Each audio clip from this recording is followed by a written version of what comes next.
General inflammation of the body has a direct impact on erectile function. My name is Stefan Buntrock and I'm a board-certified urologist and sexologist. If you want to know how you can improve your erections, how you can find out if you are suffering from chronic inflammation, and what you can eat to get rid of it, then keep watching. Inflammation is a good thing in general because it is a highly effective defense mechanism. The body protects itself against the harms of the outer world. For this purpose, it has very specific weapons. When the body is in war against intruders, it has killer cells which attack the pathogen directly. It uses highly evolved chemicals to coordinate its attacks. It produces antibodies, and so on. Pain and fever are part of this strategy. However, what's good short-term is a catastrophe if the war never ends. Certain risk factors can make the defense mechanisms of the body go wild.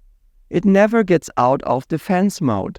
Like a smoldering fire, inflammatory processes are running on a low level day in and day out.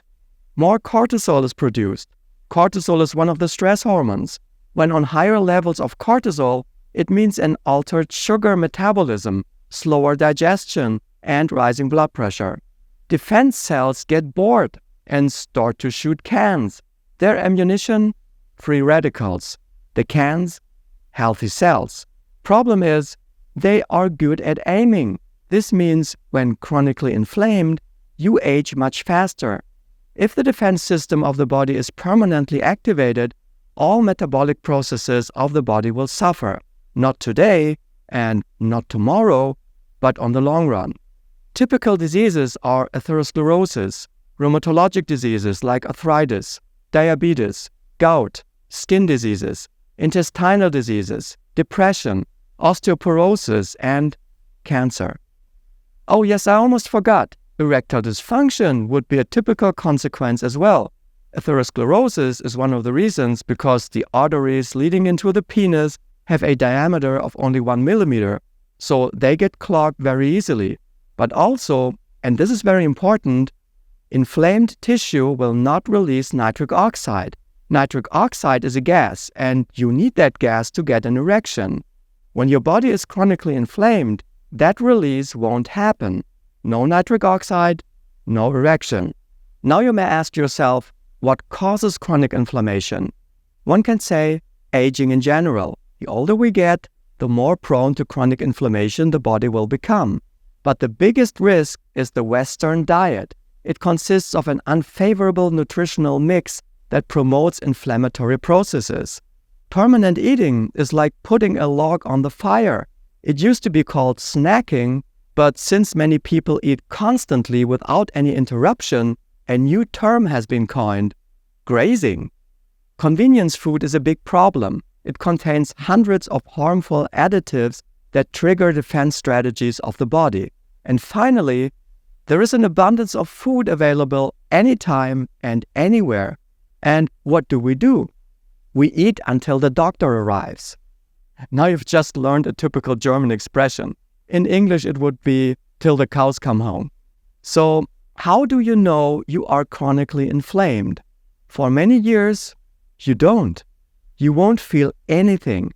But after years of inflammation, there could be something like weariness, mood changes, restlessness, nausea, lack of motivation. In other words, very unspecific stuff. Now I would like to present some strategies what you can eat to avoid becoming chronically inflamed. Try to avoid sugar, including fructose. Sugar is fast energy, which can be useful at times, but mostly we have no need for that. Excess sugar will increase the amount of visceral fat. That's fat inside your belly. This type of fat is an organ on its own and metabolically very active. If you have too much of it, it will trigger chronic inflammation. Fructose is a problem because the body has limited capacities to deal with it.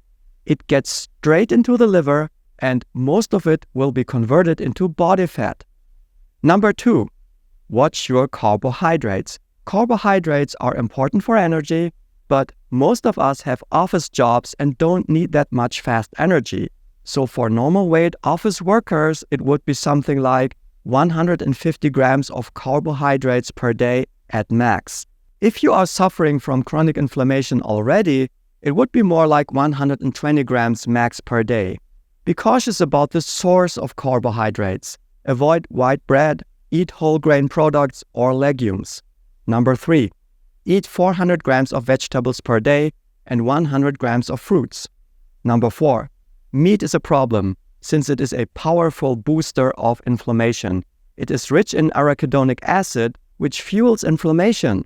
If meat is on your menu, you should restrict yourself to 150 grams per serving and no more than 500 grams per week. Try to avoid pork and sausage altogether. If you are overweight or obese, you should only eat 75 grams per serving and 250 grams per week at the most. Number 5 is about omega-3 fatty acids. These should be increased by eating 30 grams of nuts every day, preferably walnuts, almonds, pistachios. 2 to 3 times per week, you should eat fish that contains lots of omega-3 fatty acids. That would be herring, salmon, mackerel. 50 grams would be enough. Number 6 is about proteins. Try to eat 1.2 grams of protein per kilogram body weight per day. These proteins should come from plants primarily. Legumes and nuts contain lots of protein. Other than plants, yogurt would be a suitable source of protein. Finally, I advise you to download an app that calculates your calories, carbohydrates, fats, and proteins. You can get these for free in any app store. Know your needs for energy and balance your diet to match these. A kitchen scale is very helpful to achieve your goals because it helps to develop a sense for servings. We have lost that feeling. Most of us are eating far too large portions. Thanks for watching. Bye-bye.